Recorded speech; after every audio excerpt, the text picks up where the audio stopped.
Philadelphia Eagles on the road at the Chicago Bears. The Eagles find themselves as 9-point road favorites over the Bears. 48.5 is your total. One rogue 48 out there if you're looking to play an over.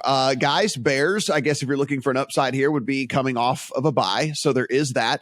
If we are looking again in that Midwest and things, this Chicago, another one of those where it's going to be cold, could be some other stuff going on there as well, but not as bad as some of these other places. We know that some of the other places are at least going to have some sort of precipitation, some sort of wind, some sort of whatever.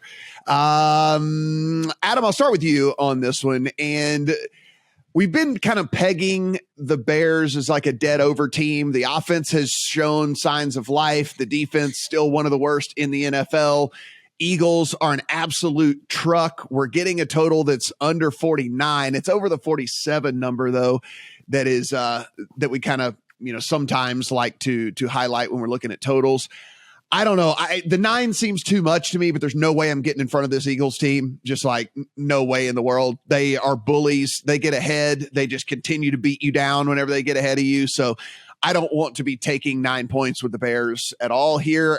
My only focus is on the total and wondering, do the Eagles play in the high 20s, low 30s? And if they do, then we're not asking very much from Chicago.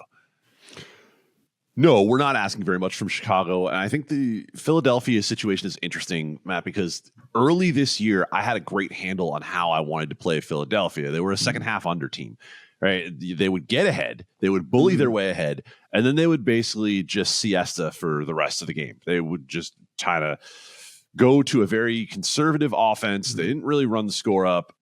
And then there was last week against the New York Giants, in which they absolutely ran that score up. Part of it was the Giants couldn't stop anybody. And so, that's how you end up with 48 points on the board from the Philadelphia Eagles. We don't know how healthy Justin Fields is, right? Even coming out of the bye, you were hearing from Eberflus and company this week that he's still sore. We don't really know if the shoulder is totally healthy yet.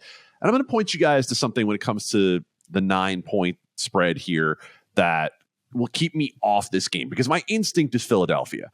But this one's going to keep me off this game. Good article in 538 by Josh Hermsmeyer talking about it's not your imagination that games have been closer this year. Give me the stats. So far this season, 92 games have been decided by 6 points or fewer. That is the most through week 14 in NFL history. That constitutes at least half of all games played in 9 out of 14 weeks were decided by 6 points or fewer. So it's hard to go on the road and lay 9 points with anyone in this year in particular. So I will pass on my instinct here and say I'm not going to get in on the side. I hear you when it comes to the total, but if it's not Justin Fields, or if this game starts out with Philadelphia going up 21-0 and they decide we just don't want Justin Fields out there half healthy, then that could go against you too. Yeah, there is that team total on the Eagles, by the way, got 29.5. So like they 30 points, expect to score 30 points in this game. Steven, when we take a look, all said and done, I think we're looking at a team here that every incentive to still play most of the 4 quarters when we're talking about the Eagles. I mean, the 1 seed is not locked up. The division isn't locked up. I mean, both are all but you do still have motivation to win. They do need to continue. So I don't think this is, we're going to look past the Bears, or, we're going to see some sort of them laying an egg or anything like that. So I don't know. Maybe I just play it. Maybe it's a team total. Maybe I just don't even worry about the Bears and I just say the Eagles get to 30 points in the game. I don't. Everything about this is the total to me. What say you?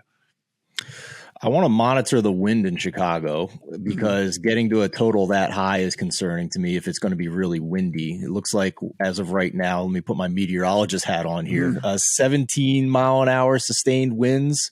A little bit less actually by kickoff. So we're looking at like 10 to 11. So not bad for a December day in Chicago, at least in terms of the wind. So I'm going to pass on this game, I think. I'm going to bet the Eagles a different way. I have bet the Eagles +1 at Dallas on the look-ahead line for next week.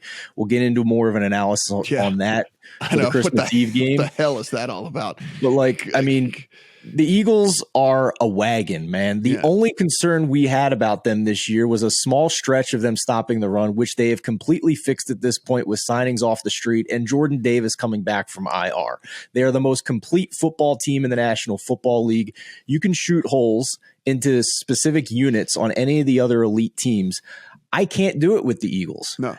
Even Jalen Hurts, the biggest concern we had coming into the year, is having an MVP caliber season with his efficiency. So I'm taking the Eagles on the look ahead here because I think there's a decent chance the Eagles obviously beat the Chicago Bears, potentially do it by a big margin.